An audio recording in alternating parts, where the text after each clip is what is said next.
ไปดีเนาะสองแม่ลูกให้น้องเอ้ยบาทนี่เพิ่นก็ได้ตัดขาดกับครอบครัวเป็นทีมห้อยแล้วเนาะเมื่อเอาแล้วบ่เปลือกเอาแล้วทงเดียวทงเดียวมัดเท่านั้นเครื่องบ่ได้หายลายเขาไปหายหลายโดยเอ้าทั้งอันให้แม่ลงมาหับเอาบ่อันทั้งลูกสาวเจ้าหั่นแหละเจ้าอยู่หั่นแหละไม่เท่าพี่น้องเจ้านั่งอยู่หั่นแหละขึ้นยากลำบากเนาะพี่น้องทั้งว่าหลักทั้งว่าพ่อที่ขึ้นไปผู้ที่ฮักเลยนี่เนาะก็เลยสิมอบให้เพิ่นอยู่ในชานเนาะพ่อคนเอานี่มาหับเอาเข้าของหน่อยนี่หลายอย่างได้หมดนี่เด้อเนาะเอาขึ้นไปแกะอันให้ถ้าผู้ส้มเพิ่นเบิ่งจักหน่อยนี่หลายอย่างได้นี่ฮะ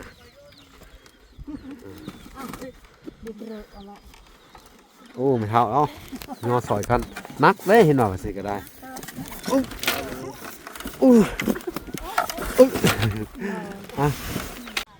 อันนี้กะเด้อเงินผู้ใหญ่จากทางอัน USA เด้อเจ้าโดยอันน่ะคือของเอื้อยลิซ่าโดยในทางวลากาสิได้มอบเงินในส่วนที่เหลือเด้อเรื่องเป็นตู้ไทยอ่ะโดยเ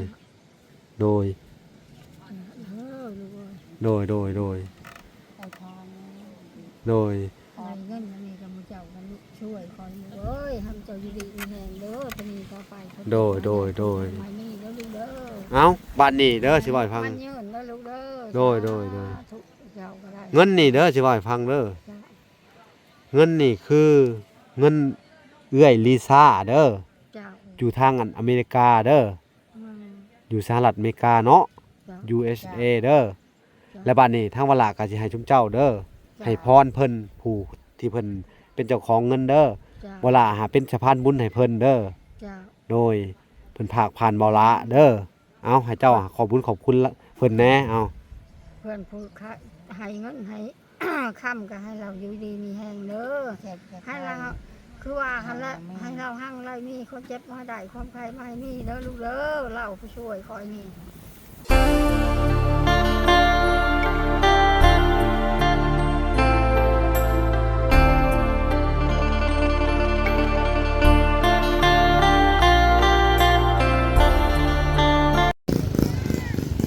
โอเคพี่น้องเนาะกับสบายดีเนาะพ่อแม่พี่น้องน้องเบิร์ดสู่ผู้สู่คนพี่น้องเนาะกันยินดีเข้าสู่ช่อง YouTube เบาละสายบุญคุณธรรมคือเก่าพี่น้องเนาะเส้นเก่าเส้นเคยพี่น้องทักทายสบายดี FC ทางฝั่งไทยและ FC ทางฝั่งลาวและ FC ทางต่างประเทศนำเด้อที่รับชมเบาละอยู่เนาะหลังจากกลับมาแต่บ้านพี่น้องเนาะทางเบาละก็จะได้เข้าไปเหตุตามจุดประสงค์ของทางผู้ใหญ่เพิ่นพี่น้องเนาะก็คือทางอาณาเอื้อยลิซ่าเพิ่นได้ฝากเงินมาไว้นำวลาหลายมื้อแล้วล่ะพี่น้องเนาะกับเป็นจำนวนเงินอยู่100พี่น้องเวลาสิซื้อข้าวของเครื่องใช้เนาะในครัวเรือนของทางแม่ตู่ไทยเพิ่นพี่น้องทางเวลาจะได้เข้าไปเยี่ยมยามเพิ่นเนาะแล้วก็สิซื้อเป็นอันผักพริกแป้งนัวคือเก่าแล้วก็มาม่าปลากระป๋องไข่เนาะพี่น้องเนาะแล้วก็อีกส่วนหนึ่งก็เสียเอาเงินไว้ให้เพิ่นเนาะเอาไว้ซื้อข้าวต่อไปพี่น้องเวลาสิเข้าไปสั่งให้เพิ่นเอาปลากระป๋องให้แล้วก็มาม่าให้นะพี่น้องเนาะ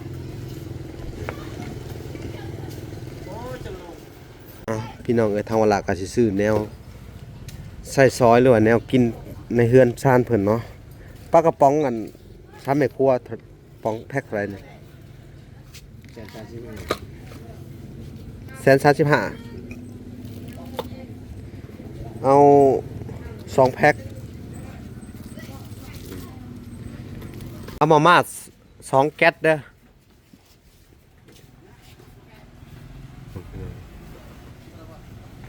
คุณมันจะเอามาม่าแล้วพี่น้องม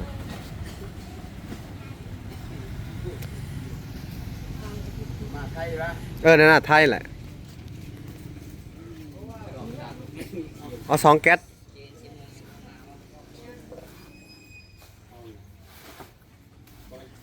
อันนี้ก็เป็นเงินของทางอันเอื้อลิซ่าพี่น้องเอ้ย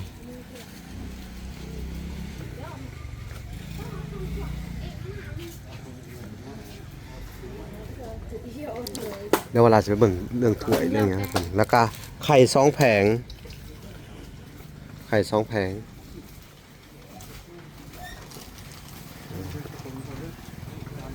เอาถ้วยโลนึงก็ได้นี่บ่วงโลนึงนะเอาโต๊ะ60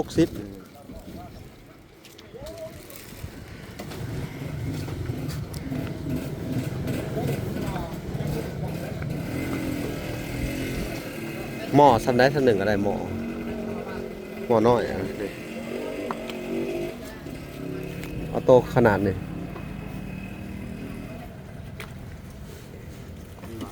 บ่ต้นใหญ่ๆต้นนั่นแหละเอาหนึ่งก็ได้นี่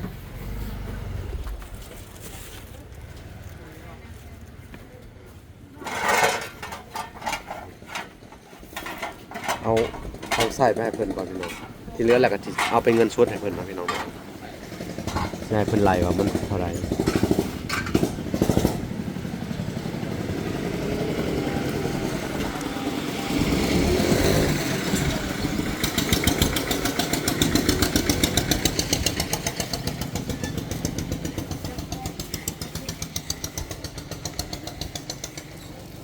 อยู่ในมันได้บ่คือ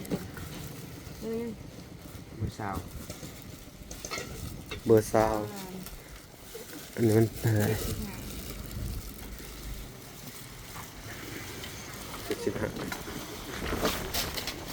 75,000เนาะรวมยอดเบิ่ง ก่อนแล้วมาใช่อันนั้นกระสอบใส่แก๊สให้แหน่ได้ว่าใส่ท้ายรถว่าสิหิ้งใส่ท้ายรถใส่แก๊สก็ได้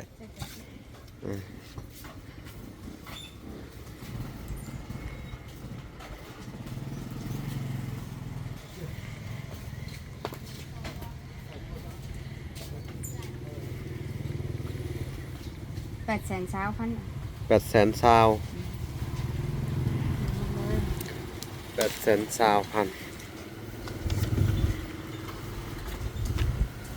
ขาดอย่างไหนเดี๋ยวพี่น้องทางเวลาสิซื้อเพิ่มอีกเอาบินเก่าตัวนี้ถือไว้ก่อนเดี๋ยวสิซื้อเพิ่มอีกนั่นนึงเวลาสิซื้อเป็นอันนี้พี่น้องเอ้ยสบู่ให้เพิ่นน้ำแน่ผู้เฒ่าขนมแก้วอันนี้มันถึกแพ็คก้อนเท่าไหร่นี่ฮะโล28เอา2 โลแล้วก็แผบน้ำแน่แผบน้ำเด้อดิเครื่องใส่ในครัวเรือนเพิ่นพี่น้องให้มันเป็นสักล้านหนึ่งเนาะน้ำยาล้างจานเจ้าน้ำมันน้ำเด้อเอาขวดหนึ่งก็ได้น้ำมันเอาไปให้เพิ่นทอดไข่อันนี้มันเพิ่มเข้าไปพี่น้องให้มันเป็นล้านหนึ่งแหละที่เหลืออีกล้านหนึ่งว่าละสิได้เหมาะให้เพิ่นเนาะเบิ่งก่อนพี่น้องแนวใส่จำเป็นของเพิ่นอย่าลังหัวพี่น้องของผู้เฒ่า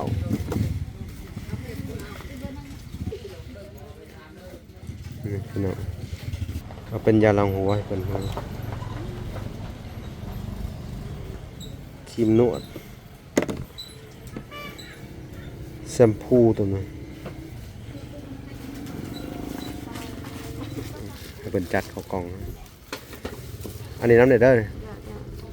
ไล่มึงดูเพิ่มเข้าไปอีกเบิ่งมีจดไว้อยู่บ่ตอบไปโชว์ผู้ขายบ่มีใครตอบค่ะ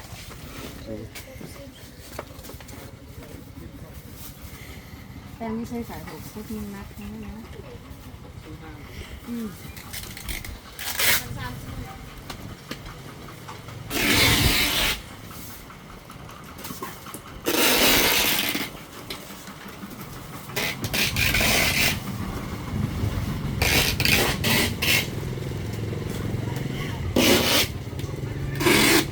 ส่กล่องให้อย่างดีเลยพี่น้องเป็นเท่าไรบาทเนี่ย นั่นแหละนั่นมันไอ้เหี้ยฉันซื้อ60 60 การไปช่วยเขา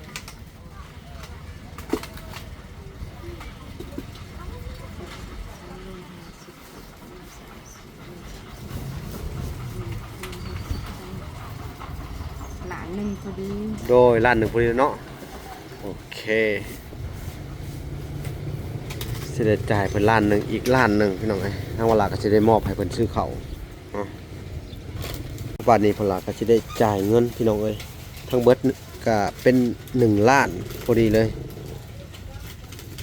ห้าเนี่ย นี่โดยนับเบิ่ง ครบแล้ว โอเคขอบใจหลายๆอ่ะพี่น้องเอ้ยทางเวลาก็สิได้ออกเดินทาง เข้าไปหาแม่เฒ่าไทยเนาะโอเคพี่น้องเอ้ยแล้วก็สิไปแหวะทางครอบครัวอันแม่ลูกอ่อนน้ำแน่พี่น้องเอ้ยแล้วก็ทางอันอ้ายหมื่นน้ำแน่พี่น้องเอ้ยอ้าวโอเคพอๆกันพุ่นแหละทางบ้านแม่เฒ่าไทยเลยพี่น้องเอ้ยโอเค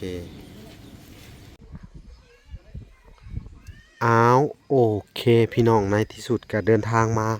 ฮอดเฮือนทางแม่เฒ่าไทยแล้วเนาะพี่น้องเอ้ยนู่นน่ะเฮือนเพิ่นเนาะ ทางวลากะบรรทุกเขาคล้องมากับทางบ่อพรเนาะเขาคล้องที่เราสั่งซื้อไว้เนาะออกมาใหม่ๆมีครบเบิดพี่น้องเลยนี่เอาสบายดีบ่อพร สบายดี FC ทั้งสองบ่เรา อ่ะค่อนข้างจะยากเข้ามาพี่น้องเดินทางมันไกล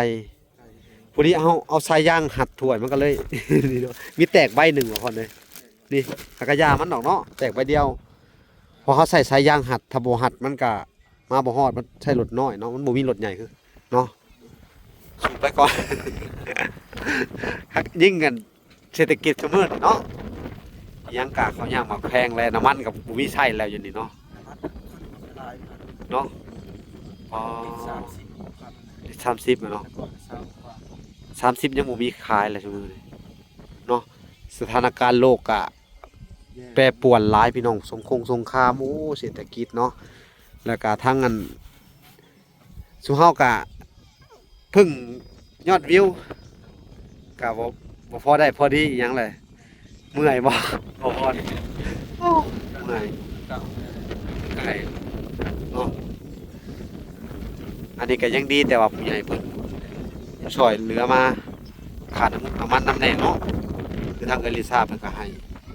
อัน50ดอลเนาะเงินในส่วนนี้แหละพี่น้องเอ้ยทางเวลาก็ได้มีแบ่งให้บ่พอน้ำแน่ ทีแรกๆเนาะพี่น้องเอ้ยเอ้าโดยเฮาก็สิได้อันนะเข้าไปเยี่ยมยามแม่เฒ่าไทยหลังจากบ่ได้มาหลายมื้อเนาะสถานการณ์มันทางครอบครัวแน่พี่น้องเอ้ยทางเวลาก็ได้เนาะมีเวียกจำเป็นเนาะเอ้าโอเคเดี๋ยวเฮาสิเอาข้าวของมาให้เพิ่นเลยพี่น้องเอ้ยย่อไปเสิหนักลุงจะถ่ายรถก่อนนี่ นี่พี่น้องเลยมีถ้วยบ่วงแน่หม้อแน่เขาซื้อมาให้เพิ่นแล้วก็ปลากระป๋องกับ2 แพ็คมาม่า2 แพ็คอะไรไข่อีก2 แพ็คและเงินที่เหลือก็จะได้สมทบอันน่ะให้เพิ่น สบายดีจ้าทางลูกสาวเพิ่นก็มาแล้วเนาะ ลูกสาวเพิ่นก็มาพร้อมหน้าพร้อมตาสบายดีเนาะ2 แม่ลูกให้น้องเอ้ยบาดนี่เพิ่นก็ได้ตัดขาดกับครอบครัวเป็นทีมห้อยแล้วเนาะ เมื่อเอาแล้วบ่เปลือก เอาแล้ว เอาแล้วทงเดียว ทงเดียว มัดเท่านั้นเครื่อง เออ บ่ได้หายลาย เขาไปหายหลาย อย่าง โดย เจ้าก็เอานะ อื เอา ม มือลงยาย อืม กินข้าวกินน้ำแล้วบ่ ครับกินแล้ว เมนูยังกิน กินพัก บ่กินพัก กินพักต้มพักกิน ดีได้กินผัก เนาะข้าวหน้ามันยังซื้อไว้คือเก่าบ้องกันแถวหายตะกี้ คือแล้วเด้ เออ ยังบ่หมดไป เอ เอา ซื้อไว้แล้วเด้อ เจ้า ถ้าว่าหลักก็สิมีเงินสมทบเข้ามาอีกเด้อ เจ้า ซื้อข้าวไว้ให้เจ้าแหละเด้อในส่วนหนึ่งพาก็ไปซื้อไว้แล้วเด้อ เจ้า สิมีอีกร้านหนึงผู้ใด เหลือจากการซื้อข้าวของเนาะบ่พร โดย ถ้าว่าหลักก็ซื้อเครื่องของมาให้เจ้านี่เครื่องอยู่ของกินเนาะอันอยู่ล้านหนึ่งพอดีเลยเด้อเอาทั้งอันให้แม่ลงมาหับเอาบ่อันทั้งลูกสาวเจ้าหั่นแหละเจ้าอยู่หั่นแหละไม่เท่าพี่น้องนะขึ้นยากลำบากเนาะพี่น้องทั้งว่าหลักทั้งว่าพ่อที่ขึ้นไปผู้ที่ฮักเลยนี่เนาะก็เลยสิมอบให้เพิ่นอยู่ในชานเนาะบ่พรเอานี่มาหับเอาข้าวของหน่อยนี่หลายอย่างได้หมดนี่เด้อมีแผบมิสบูเนาะแนวจำเป็นเครื่องครัวเจ้าอะไรเด้อของอยู่ของกินครบสุดหมดนี่เด้อ ได้บ่ ย่อได้อยู่วะ มาสิย้อนซอย ย่อเอาขึ้นไปแกะอันให้ท่านผู้ชมเพิ่นเบิ่งจักหน่อยนี่อ๋อหลายอย่างได้นี่ฮะ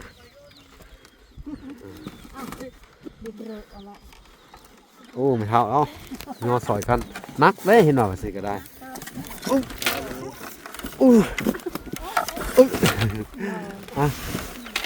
จะขึ้นไปวันนี้ขึ้นแล้วไปแกะออกมาเบิ่งดูวันทีละอันออกมาเบิ่งมันน้อยแห้งมันแคบเนาะขึ้นไปบ่ได้ดอกพี่น้องอย่ามันหักนี่มันก็สิหักแล้วมันเอ็ดแต่เสาเพิ่นก็เปลี่ยนใหม่มื้อนั้นเนาะแกะออกมาอันนี้ออกมาวางอยู่นอกพี่ออกมาทีละอัน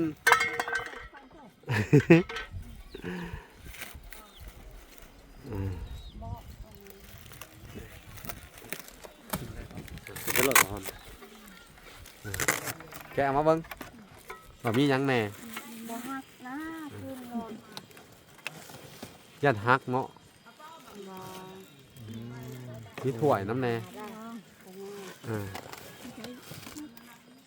ครับ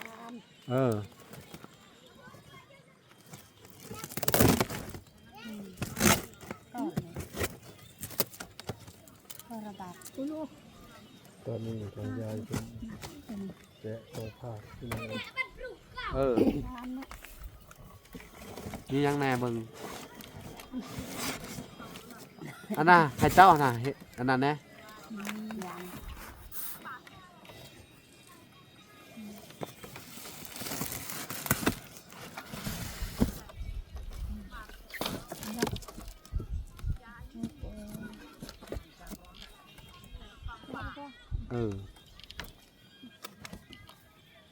ยาหลังหัวมีอยู่บ่มีไส้อยู่บ่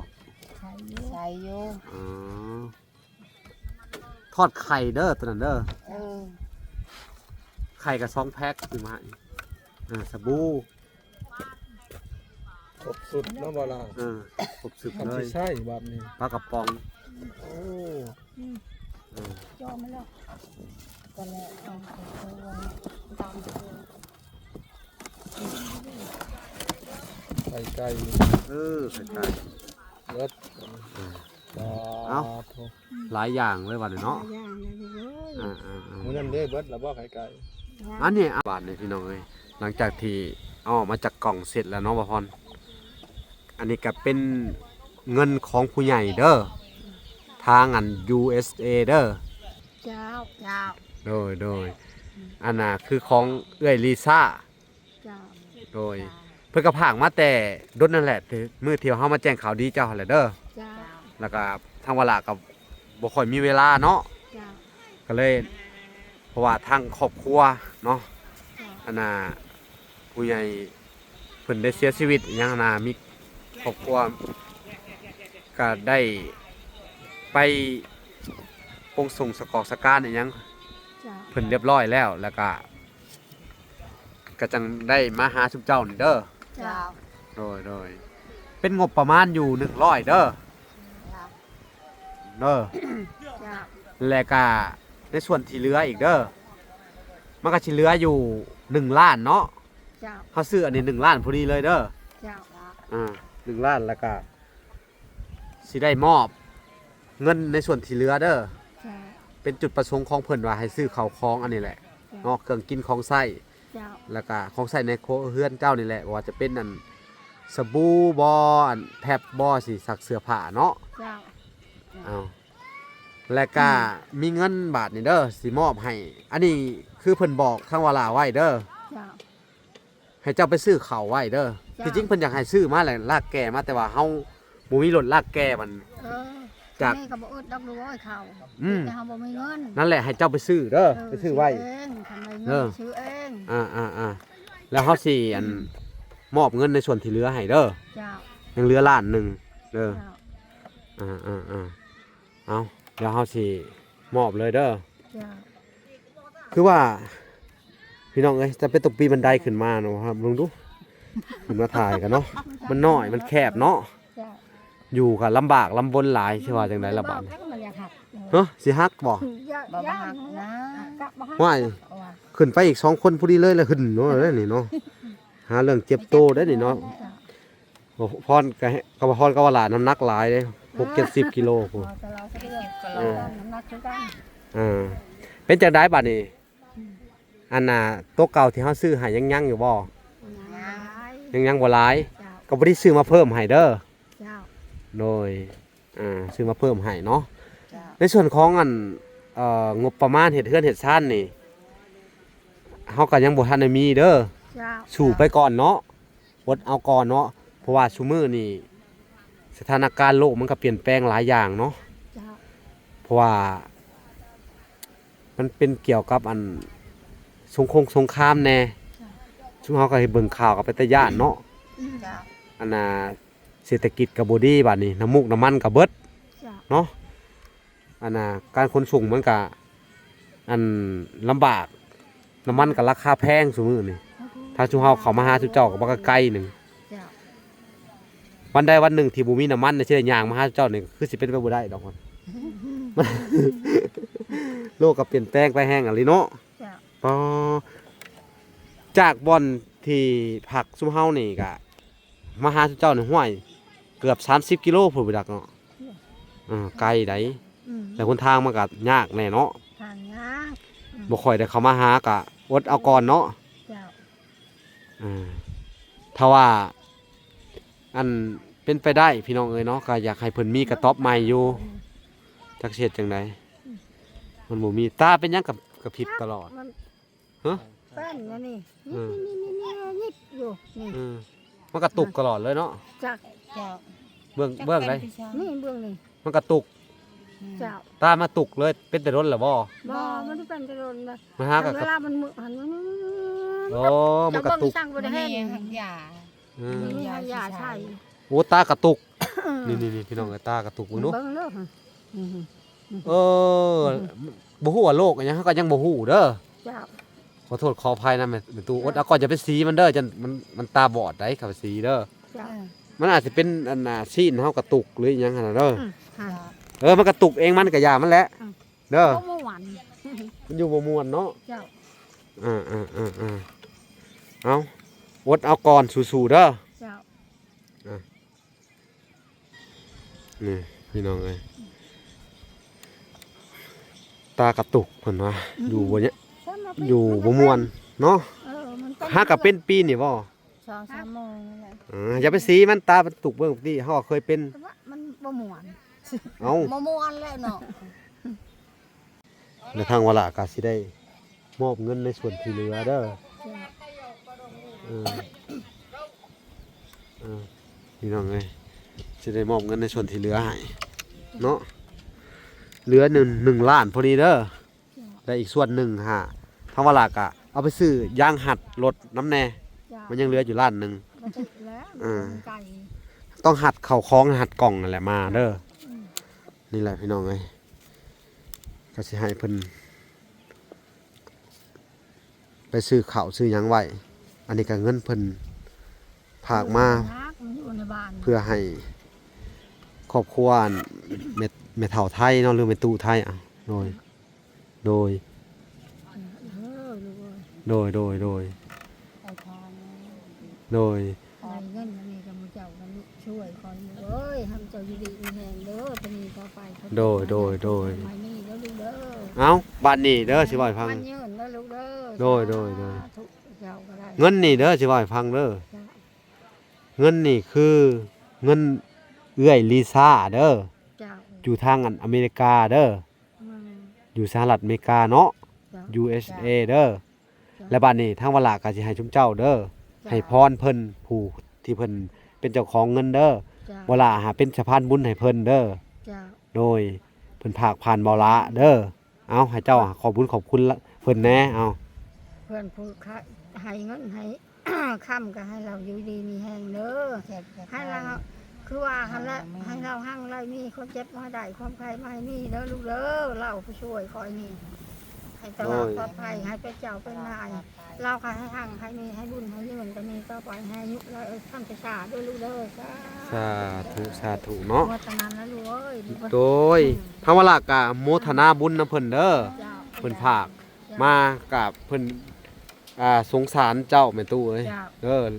สงสารเจ้าผู้นี่แหละบ่มีไผเลี้ยงไผดูแต่กี้ก็ได้เนาะ เจ้า ลูกสาวก็กลับมาแล้วก็ใครแน่บัดนี่เนาะ ใครนะ อ่า วังหันให้อุกไล อือฮึ มีแต่ให้ทำให้ โดย ลูกหลานก็ให้ โดย เขาให้ตักน้ำตักไหนก็เข้าบ่ไปดิหน่อยเอาไว้บ่ติดเขาแล้ว โดย เขาบ่ไปเอง บัดนี้มีแต่ว่า อืม แม่เพิ่นมาแล้วก็มาตักให้เนาะ โอ้ยบ่ว่าแล้วอันนี้สนุกแหละ สนุกแล้วบัดนี้ เจ้าบ่ได้ไปทางใดแม่ก็ได้ โดยเนาะ พบของกินกับลูกหา โดย ไปประชันแล้ว เรื่องพี่น้องเอ้ยนี่แหละเรือนชานเพิ่นก็เบิ่ง อืม มีซูมให้เบิ่ง ก็ได้ เขาของกระสอบอีหยังอ่ะนะฮะ ได้ ละลาย คือชอบบ้านไปเปิดให้ล่างเบิ่ง อ๋อ ของแม่ค่อย อ๋อ เชื่อคาดเอาไว้นะฮะ ส่งขาดเสื้อขาด เจ้าอ่ะ เลย ขาด อืมเสื้อขาดเสื้อขาดเนาะ เจ้า อืม สิมีทั้งรู้ย อืม อืม โดย เขาชอบขาด โอ้ขอชานที่ซื้อไว้เห็นแล้วบ่ เจ้า เป็นเงินที่ช่วยเอาให้ไปหั่นเนาะ เจ้า เจ้า อื ชื่อ ม ก็ยังอยู่เขายัง ถ้วยบวงก็มีอยู่เนาะ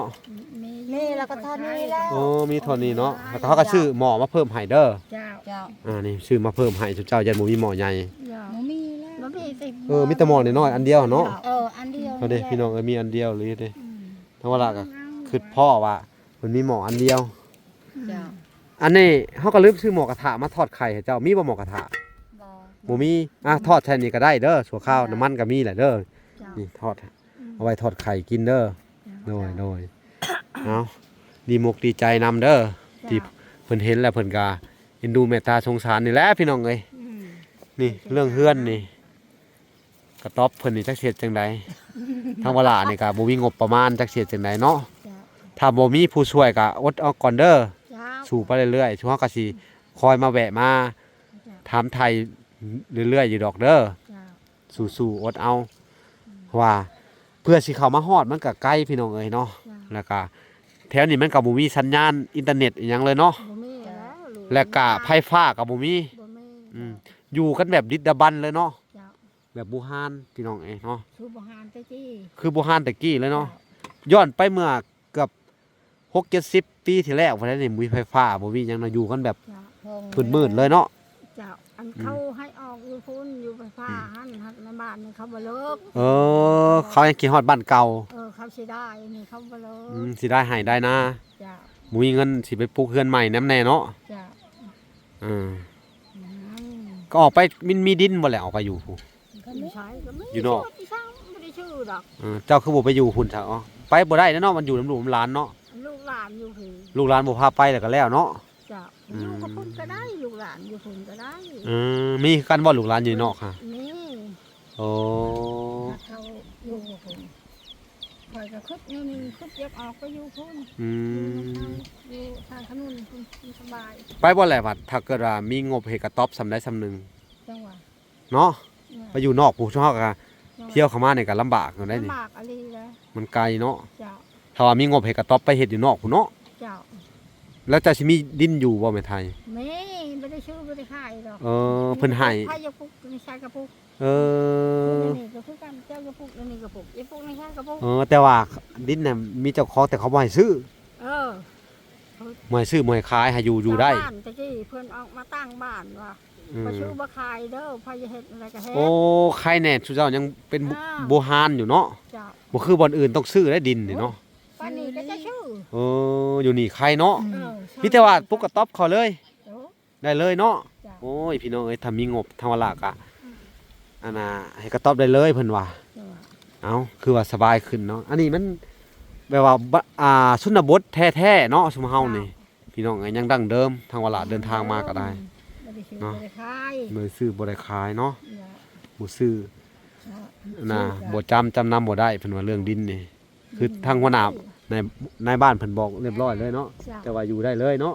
ได้เลย อืม กระปุกขยะนี่แหละก็เฮ็ด เออ บ่ให้ขายให้ไป เจ้ามักในเจ้าก็เฮ็ด โด